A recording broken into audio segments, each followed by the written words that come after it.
نماز جو ہے وہ مسجد میں پڑھے۔ اس کے بہت سارے فائدے ہیں اور بہت ساری دوسری احادیث بھی ہیں کہ مسجد بھی جو ہے وہ روز قیامت خدا کی بارگاہ میں گلا کرے گی کہ جو اس جگہ رہتے تھے وہ مسجد کے اندر نماز پڑھنے نہیں آتے تھے۔ ایک فائدہ یہ ہے کہ مسجد میں انسان باجماعت نماز پڑھ سکتا ہے۔ باجماعت نماز فرادہ نماز پر بہت فضیلت رکھتی ہے۔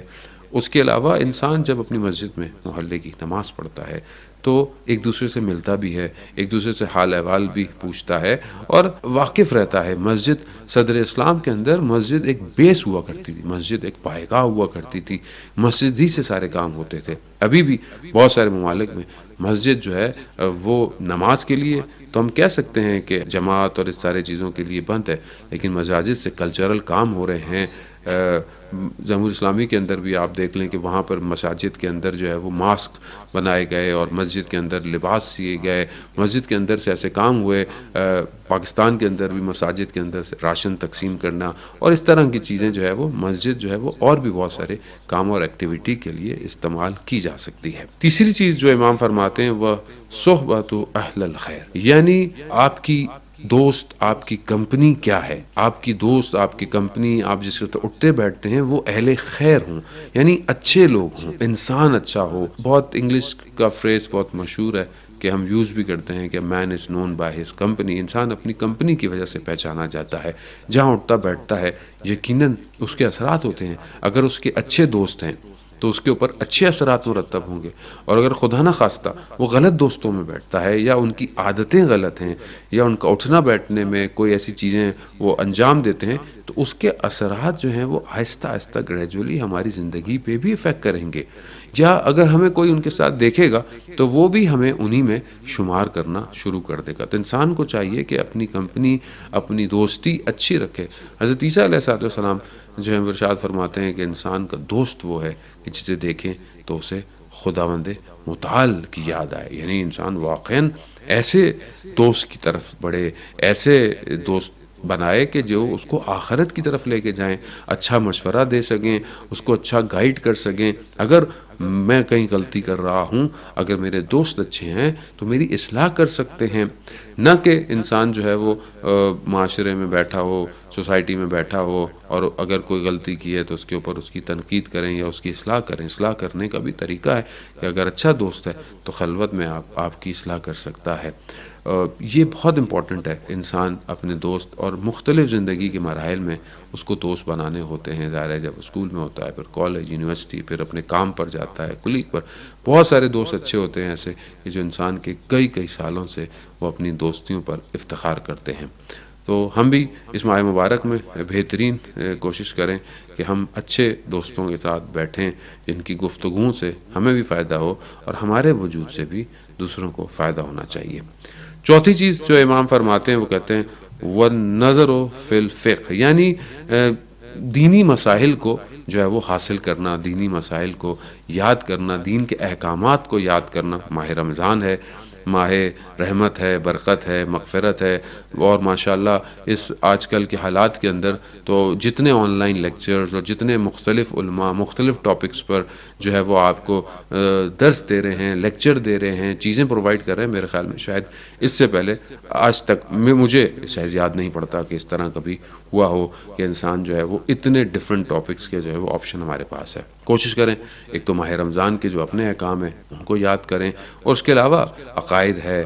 دوسرے فقہی مسائل ہیں اور دوسرے احکامات ہیں اور اخلاقی باتیں ہیں، ان کو جو ہے وہ ہم سیکھیں، کوشش کریں اور اپنی زندگی میں بھی اس کو جو ہے وہ لازم قرار دیں کہ انسان کم از کم اگر ڈیلی کوئی ایک مسئلہ یاد نہیں کر سکتا تو ویکلی اپنے لیے کوئی وقت اتنا جو ہے وہ مختص کرے کہ کسی نہ کسی طریقے سے چاہے بک ریڈنگ ہو، چاہے لیکچر سننا ہو، چاہے کسی درس میں جانا ہو، چاہے کہیں کلاس میں جانا ہو، ان چیزوں کو حاصل کرے، کیونکہ دین ہی انسان کو ارتقاء دے سکتا ہے، دین ہی انسان کو کامیابی کی طرف لے کے جا سکتا ہے۔ پانچویں چیز جو امام فرماتے ہیں وہ فرماتے ہیں کہ دوسروں کی ہیلپ کرنا. یہاں تک یہ جو 3-4 چیزیں میں نے بتائیں یہ تو آپ اپنے جہاں رہتے ہیں وہاں پہ بھی سارے کام کر سکتے ہیں، لیکن کچھ چیزیں جو امام فرماتے ہیں کہ تم باوقار پروقار ہونا چاہتے ہو تو پھر جو ہے وہ انسان کو سفر کے اندر بھی کچھ چیزیں کچھ اپنے اندر یہ عادتیں جو ہے وہ اپنانی چاہیے. ایک کیا ہے کہ انسان جب سفر میں جائے تو دوسروں کی مدد کرے. یعنی ہو سکتا ہے کسی کے پاس کچھ نہ ہو، کوئی کھانے پینے کی چیز نہ ہو یا کوئی استعمال کی چیز نہ ہو تو انسان جو ہے وہ اس میں سے دے. یہ آداب مسافرت میں سے بھی ہے کہ ایک دوسرے کا بوجھ آدمی ہلکا کرے، ایک دوسرے کی ہیلپ کر سکے. جس طرح کبھی ہم زیارات پہ جاتے ہیں ایک دوسرے کی ہیلپ کرتے ہیں، ایک دوسرے کا سامان رکھتے ہیں، اسی طرح عام سفر کے اندر بھی جو ہے وہ ہمیں چاہیے کہ ہم جو ہے وہ دوسروں کا خیال کریں. چھٹی چیز جو امام فرماتے ہیں کہ سفر کے اندر انسان کو جو ہے وہ بالکل ڈرائی نہیں ہونا چاہیے، بالکل یعنی انسان کسی سے بات نہ کرے اور بالکل اپنی طرف دے، جو کہ اکثر و بیشتر انسان سفر کے اندر ہو جاتا ہے. کچھ سوسائٹیز ایسی ہیں کہ جو اپنے ہی وجود کے اندر رہتی ہیں تو انسان کو ایسا نہیں کرنا چاہیے، بلکہ امام فرماتے ہیں کہ ایسا مزاح کرنا یعنی ایسا کوئی نہ کوئی ایسی گفتگو کرنا کہ جس میں گناہ نہ ہو. یعنی انسان تھوڑا سا مزاح کر سکتا ہے لیکن اس میں گناہ نہ ہو، صداقت پائی جاتی ہو تو وہ انسان تھوڑا سا کرے. وہ بھی ریکوائرڈ ہے سفر کے اندر اگر انسان چاہتا ہے کہ بامربت شخصیت ہو. ساتویں چیز جو امام فرماتے ہیں کہ انسان جو ہے وہ مخالفت نہ کرے. اگر اپنے کچھ گروپس کے ساتھ دوستوں کے ساتھ جا رہا ہے، سفر کے اندر مختلف ڈیسیجنز لیے جاتے ہیں کہ یہاں جانا چاہیے، یہاں رک جانا چاہیے، یہاں پر کھانا کھانا چاہیے، یہاں زیادہ دیر نہ رکیں، یا مطلب اس طرف جو ہے وہ اس پر عمل کرتے ہیں تو کوشش کریں کہ انسان کو زیادہ مخالفت سفر کے اندر نہیں کرنی چاہیے. آٹھویں چیز امام فرماتے ہیں اور آخری چیز کہ ایسی ہم کوئی کام نہ کریں، یعنی جب ہم سفر سے واپس آئیں تو ہم کوئی ایسا کام نہ کریں کہ سفر کے اندر ظاہر ہو سکتا ہے کیونکہ ایک اور حدیث میں روایت میں بھی ہے مولا متقیان سے ہے کہ انسان جو ہے وہ سفر میں پہچانا جاتا ہے. اگر کسی کو جاننا چاہتے ہیں کہ وہ کیسا ہے تو اس کے ساتھ سفر کر کر دیکھیں. تو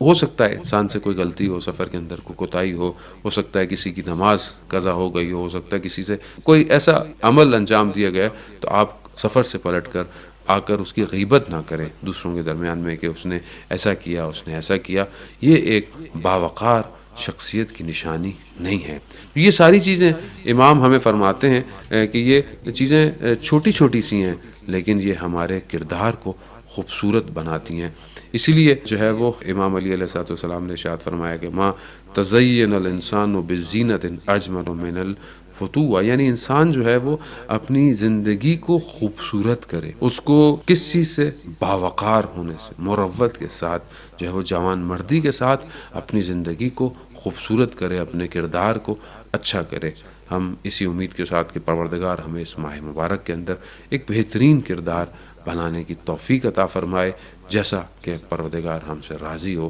اس طرح کا بندہ بننے کی توفیق عطا فرمائے. والسلام ورحمۃ اللہ وبرکاتہ.